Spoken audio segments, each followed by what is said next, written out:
I never saw it coming. That night, Mason tore my world apart. 16 years I'd raised him, 16 years of late nights, packed lunches, and arguments over homework. I wasn't perfect, too quiet sometimes, too strict others, but I thought I'd done right by him. That night, though, he looked at me like I was nothing, and his words hit harder than any fist ever could. It started over something stupid. He'd snuck out again, probably to meet those friends I didn't trust, kids with too much attitude and not enough sense. I caught him creeping back in at midnight, shoes in hand, like I wouldn't hear the creak of the stairs. "Where were you?"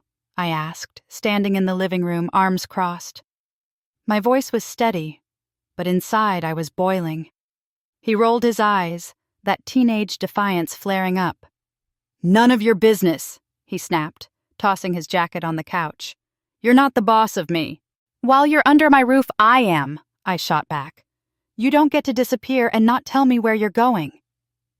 That's when it happened. His face twisted, all that pent-up anger spilling out. "You don't get it, do you? You're not even my real mom. My other mom is better than you. Way better." His voice cracked on the last word, but he didn't back down. He stood there, chest heaving, daring me to argue. I froze. The room went silent like the air had been sucked out. My real mom? Other mom? The words spun in my head, sharp and jagged. I looked at Daniel sitting on the couch, his eyes wide. He opened his mouth and shut it, saying nothing. That hesitation, it was a knife in my gut. 16 years, and he couldn't even deny it fast enough to make me believe him. "Mason, go to your room," Daniel finally muttered, his voice small. Mason smirked like he'd won and stormed upstairs. I didn't move. I couldn't. My hands clenched into fists, but I didn't know who I wanted to hit. Mason, Daniel, or myself for being so blind. "You going to explain that?" I asked Daniel, my tone low, dangerous. He fidgeted, picking at the hem of his sweater. "He's just mad, Scarlett.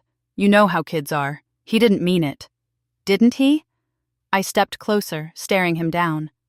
"Because you didn't exactly jump to correct him." Daniel flinched, but he didn't answer. That silence said more than words ever could. I turned away, my mind racing. Another mom? Who the hell was he talking about? I'd been there since Mason was born. Diapers, fevers, first steps. If I wasn't his real mom, then what had I been all this time? A placeholder? A fool? I didn't sleep that night.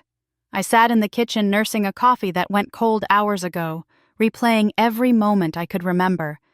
Daniel's late nights with friends years back, the way Mason's eyes didn't quite match mine. I'd brushed it off, told myself it didn't matter. Blood or not, he was mine. But now I wasn't so sure. Around 2 a.m., I heard his voice drifting down the hall. Mason's door was cracked open, and he was on the phone, whispering, but loud enough for me to catch it. "Yeah, I told her," he said, his tone softer, almost proud. "She doesn't even know what to do. You're so much cooler than her, Mom." "Mom," he said it again, and it wasn't me he was talking to. My stomach twisted. I edged closer, peering through the gap. He was curled up on his bed, phone glowing against his face, smiling like I'd never seen him smile at me. "I can't wait to meet you for real," he added. "Soon, okay?" I stepped back, my heart pounding. Whoever this woman was, he believed she was his mother, and she was close enough to meet. I didn't know her name, her face, nothing. But I knew one thing. She'd gotten into his head, and he'd just kicked me out of it. The next morning, Daniel acted like nothing happened. He made breakfast, chattered about work, avoided my eyes. Mason came down, grabbed a piece of toast, and didn't even look at me. I didn't say a word. What was there to say? He'd drawn a line, and I wasn't on his side of it anymore. I went to the living room after they left. Daniel to his job, Mason to school, or wherever he went these days. There was a photo on the mantel, one from years ago, me, Daniel, and Mason at the park. He was 6, grinning with missing teeth, clinging to my hand. I picked it up, ran my thumb over the glass. That boy was gone. The woman in the picture. She didn't exist anymore either. My jaw tightened. Fine, I thought. If he didn't want me as his mother, I was done acting like one. I set the photo down, turned it face first against the wood. They didn't know it yet, but something had shifted in me. Something hard, something cold. And whatever came next, they weren't ready for it. I stopped talking after that night. Not out of spite, not at first, just because I didn't know what to say anymore. Mason had ripped something out of me, and Daniel's silence had let it bleed. The house felt different, like I was a tenant instead of a mother, a wife. I went through the motions, work, home, sleep. But I wasn't there. Not really. Mason didn't care. He came and went like I was invisible. No more arguments, no more curfews. He'd stroll in past midnight, headphones on, and I'd just watch from the couch, saying nothing. Daniel noticed, though. "You're letting him run wild," he said one morning, stirring his coffee too fast. "He needs boundaries, Scarlett." "He made it clear I don't get to set any," I replied, not looking up from my laptop. "He's got his other mom for that." Daniel stiffened, but he didn't push. Good. I wasn't in the mood for his excuses. Work kept me sane. I'd been an accountant for years, crunching numbers for small businesses, tracking every penny. It was boring to most, but I liked the order of it. That week, though, my mind wandered. I kept seeing Mason's face, that smirk when he'd thrown those words at me. My other mom is better. Who was she? The question gnawed at me, and late at night when the house was quiet, old memories started creeping in. There had been a stretch, maybe 10 years back, when Daniel and I barely spoke. He'd been distant, always out with friends while I stayed home with Mason. I'd found a receipt once, dinner for 2 at some place we never went together. I'd asked him about it and he laughed it off, said it was a coworker's birthday. I believed him because I wanted to, because Mason was my world, and I couldn't imagine losing him. Now, though, I wondered. I started digging, not into Daniel, into her, whoever this other mom was. Mason knew her, talked to her. I remembered that phone call, his voice soft and eager. I didn't have a name, but I had something better, instinct and a knack for following trails. At work, I'd caught clients hiding cash in fake accounts. Same principle here. People leave tracks if you know where to look. I waited until Friday night. Daniel was at a poker game, or so he said, and Mason was out again. I grabbed my laptop and started with what I had, his phone. He'd left it charging once, and I'd seen a name pop up. Victoria. No last name, just Victoria. I waited until Sunday afternoon when Mason was out with friends. Daniel was in the garage, tinkering with his car, his escape when things got tense.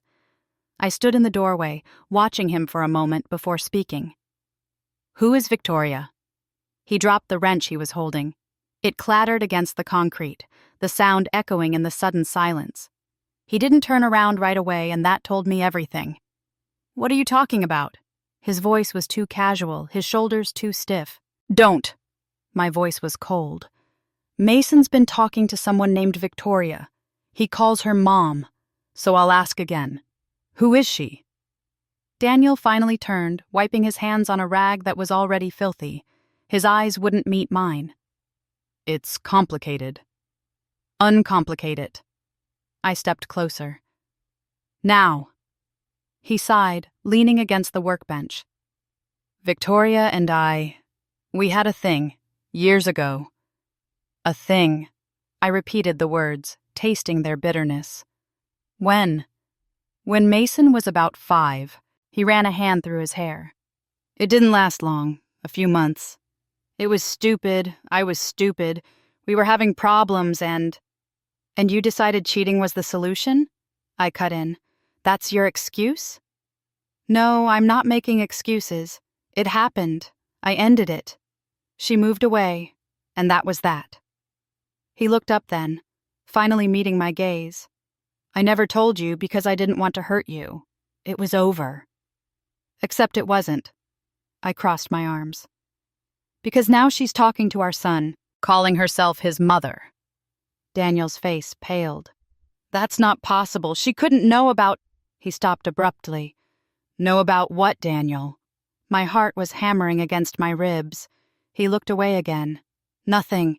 She never met Mason. She shouldn't even know he exists. You're lying. I stepped closer, forcing him to look at me. What aren't you telling me? The silence stretched between us, thick and suffocating. Then finally he broke. We had a fight once. Mason was 12. He was being difficult, and I was stressed about work. He said something about how I wasn't a good father, and I told him he didn't know how lucky he was that you were his mother. Daniel's voice cracked. I implied that you might not be. The world tilted beneath me. You what? I didn't mean it. I was angry and it just came out. He asked what I meant and I backtracked immediately. Said it was just a stupid thing people say when they're mad. He reached for my hand, but I stepped back. I thought he'd forgotten about it. He never brought it up again. Until now. My voice was barely audible. And somehow he found Victoria. Daniel shook his head. I don't understand how. I never mentioned her name to him. Well, he found her. I turned to leave, then stopped. Is she Mason's biological mother? Tell me the truth. No! Daniel's response was immediate. No, Scarlett, you are. You've always been.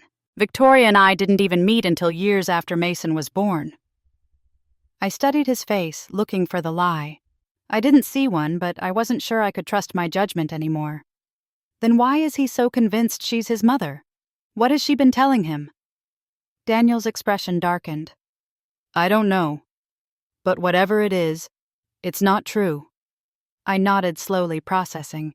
I'm going to find out what's going on. And if you're lying to me again... I'm not, he insisted. I swear. I didn't respond. I just walked away, my mind racing. Mason might not be hers biologically, but she had her hooks in him somehow. And despite everything, despite his rejection, his cruelty, I wasn't going to let her take him from me. Not without a fight. Finding Victoria wasn't as hard as I thought it would be. Mason wasn't exactly careful, leaving his laptop open, his social media logged in. I wasn't proud of snooping, but pride had left the building the moment my son disowned me. Her profile was private, but her display picture showed a woman with honey blonde hair and a smile that seemed calculated. Too wide, too perfect. Victoria Lawson, 42, living in Oak Ridge, just 30 minutes away.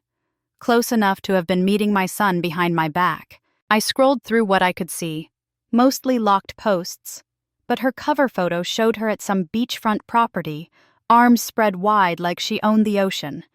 The caption read, "Life's too short not to get what you deserve." What exactly did she think she deserved? My family? I dug deeper. Public records showed she'd moved to Oak Ridge 3 years ago.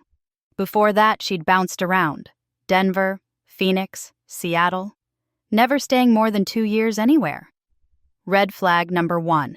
LinkedIn said she was a lifestyle coach and entrepreneur.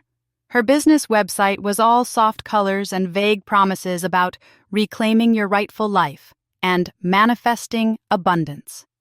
Red flag number 2. I called in sick to work the next day and drove to Oak Ridge. Her address led me to a modest townhouse in a new development. Nice enough, but nothing special. I parked across the street, feeling ridiculous. What was I doing, staking out this woman's house like some amateur detective?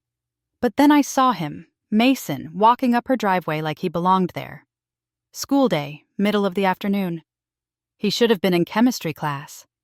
Instead, he was knocking on Victoria's door. She answered wearing yoga pants and a loose sweater, hair pulled back in a messy bun that probably took 20 minutes to arrange. She hugged him. Not a quick hello, but a lingering embrace, the kind reserved for someone you haven't seen in weeks, not someone you're apparently in regular contact with. My hands gripped the steering wheel so hard my knuckles went white. I watched them disappear inside, the door closing behind them. I waited an hour before driving home, my mind racing. Whatever was happening, it wasn't casual. This woman had inserted herself into my son's life deliberately, and he was skipping school to see her. That night, I confronted Mason. "How was school?" I asked as he dumped his backpack by the door. He shrugged. "Fine." "Chemistry test go okay?" A flicker of something, surprise, guilt, crossed his face before he masked it. "Yeah, whatever." "Interesting," I said, keeping my voice level. "Since you weren't there. You were in Oak Ridge, at Victoria Lawson's house." His head snapped up. "You followed me?" "I didn't have to. You're not as clever as you think." I stepped closer. "What's going on, Mason? What has she been telling you?" His face hardened. "The truth. Which is more than I ever got from you." "And what truth is that?" "That you're not my real mother." He spat the words like venom. "That you and Dad have been lying to me my whole life." I felt like I'd been slapped. "That's not—" "Save it," he cut me off. "I've seen the proof." "What proof?" My voice was barely a whisper. "Pictures. Documents. My real birth certificate. Not the fake one you guys made." His eyes were bright with anger and something else. Hurt. "She told me everything. How you took me from her. How Dad chose you over her because you had more money." It was so absurd I almost laughed, but the conviction in his face stopped me. "Mason, that's ridiculous. I was there when you were born. I held you first." "No, you didn't." He shook his head. "You stole me.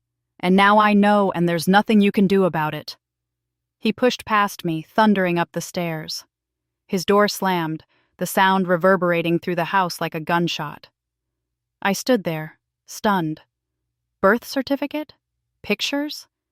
It was all lies. It had to be.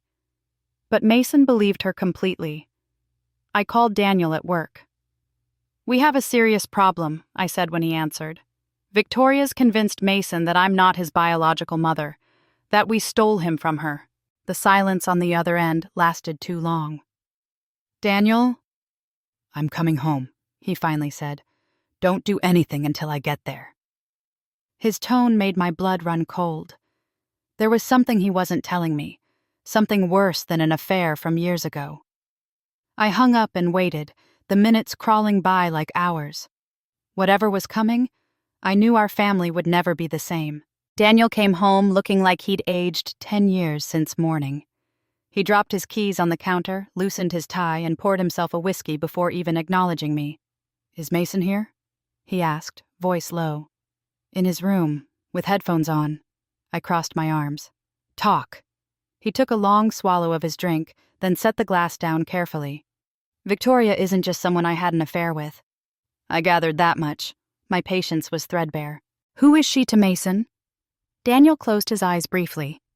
"She's not his biological mother, if that's what you're asking, but she was in our lives before, when he was a baby." "What are you talking about? I don't remember any Victoria." "You wouldn't." He finally looked at me.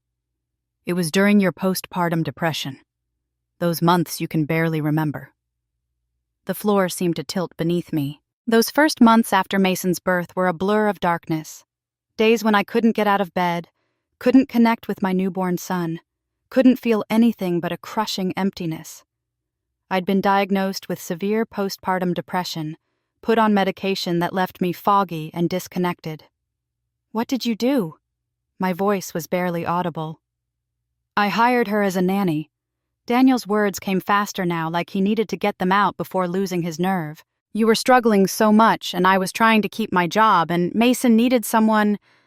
I found her through an agency. She seemed perfect, experienced, compassionate." "A nanny." I repeated the word, trying to make sense of it. "For how long?" "Almost 8 months." He wouldn't meet my eyes. "From when Mason was about 2 months old until just before his first birthday." 8 months? I felt sick. "She was in our home with our son for 8 months, and you never told me?" "You weren't present, Scarlett. Most days you didn't even come downstairs. The doctor said not to stress you, that your recovery was fragile." His voice cracked. "I was trying to hold everything together." By letting a stranger raise our baby? The anger was building now, hot and sharp. While I was sick? She was good with him, Daniel said defensively. He thrived with her, and I needed the help. What happened? Why did she leave? Daniel's face darkened. I caught her trying to pass herself off as Mason's mother at a playground. She told another mom that you had died in childbirth. He ran a hand through his hair. When I confronted her, she became obsessive. Said Mason needed her more than he needed you. That she could be a better mother. Jesus Christ. I felt the room spinning. And you fired her? I did more than that. I got a restraining order.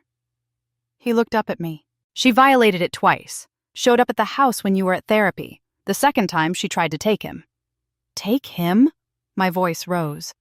She tried to kidnap our son and you never told me? You were finally getting better. Daniel's voice cracked. The medication was working. You were bonding with Mason. The doctors said a shock like that could trigger a relapse. I couldn't risk it. I stood up, needing to move, to breathe.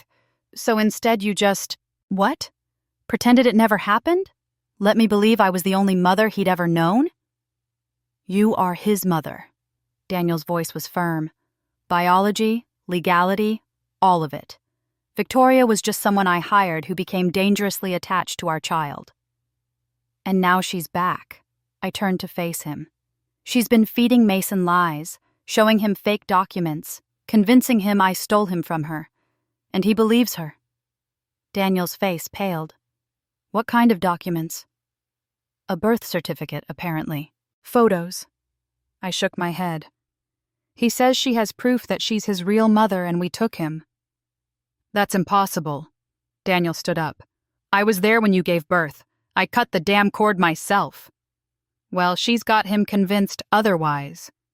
I felt tears threatening but pushed them back. And you let this happen. You knew she was dangerous and you kept it from me. I could have been prepared. I could have protected him. I thought she was gone for good. Daniel's voice was hollow. She moved across this country. The restraining order expired years ago. I never thought...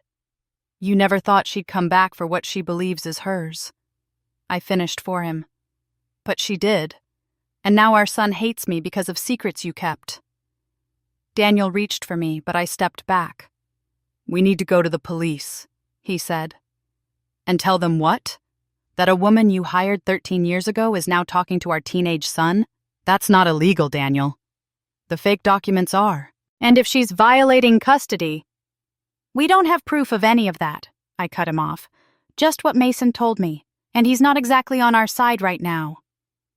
We both fell silent, the weight of the situation pressing down on us. Upstairs, Mason's music thumped through the floor, angry, pulsing beats that seemed to match the rhythm of my heart. I need to talk to her, I said finally. Daniel's head snapped up. Absolutely not. She's unstable, Scarlett. She has our son wrapped around her finger. What choice do I have? I met his gaze steadily. I need to see what we're up against. Then I'm coming with you.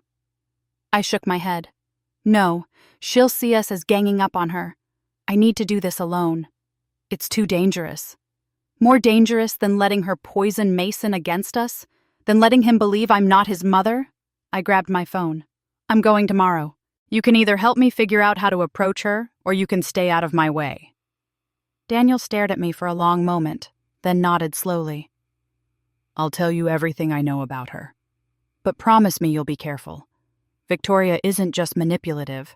She truly believes Mason should be hers. Good, I said, a cold determination settling in my chest. Then she and I have something in common, because I believe he's mine, and I'm not giving him up without a fight.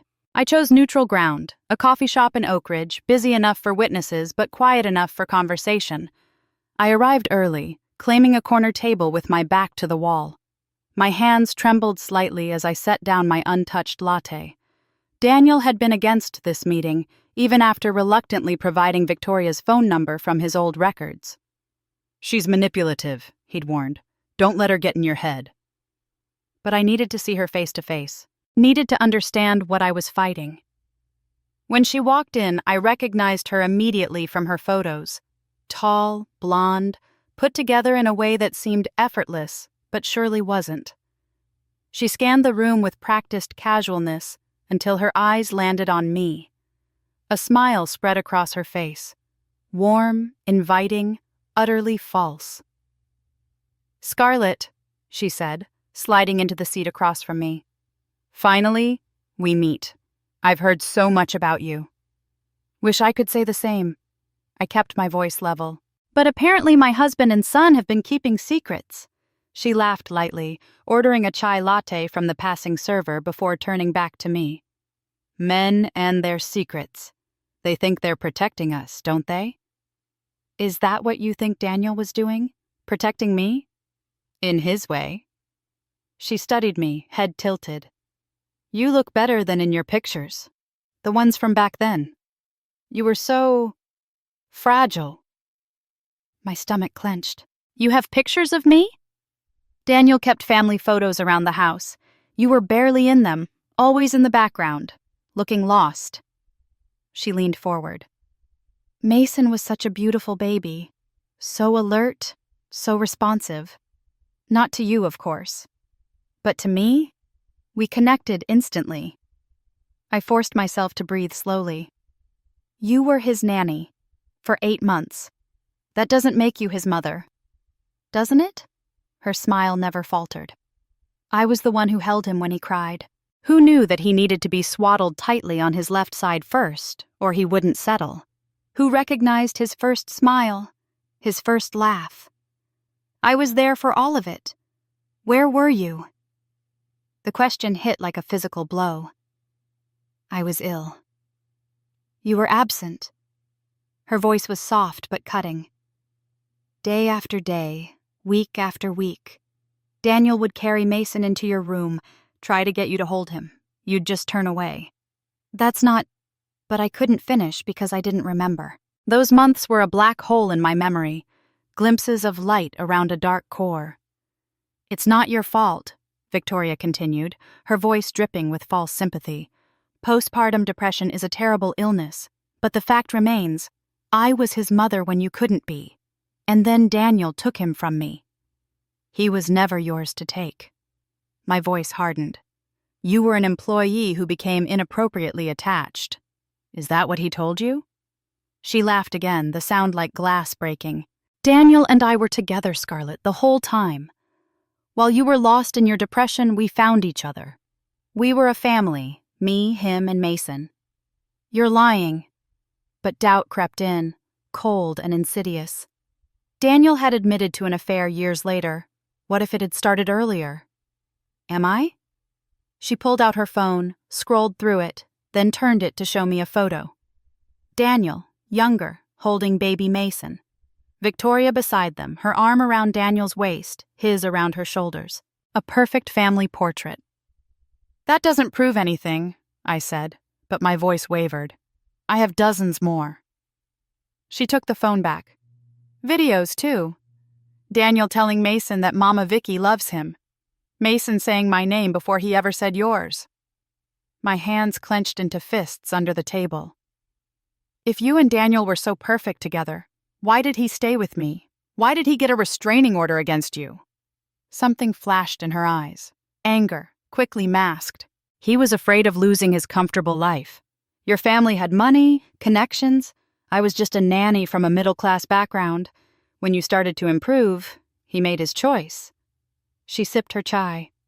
"But Mason was already bonded to me. Taking him away was cruel, to both of us." "So this is revenge? Turning my son against me after all these years?" "This is justice." Her smile returned, colder now. "Mason deserves to know the truth. That the woman who claims to be his mother was too broken to care for him when he needed her most. That his first memories of love and security came from me."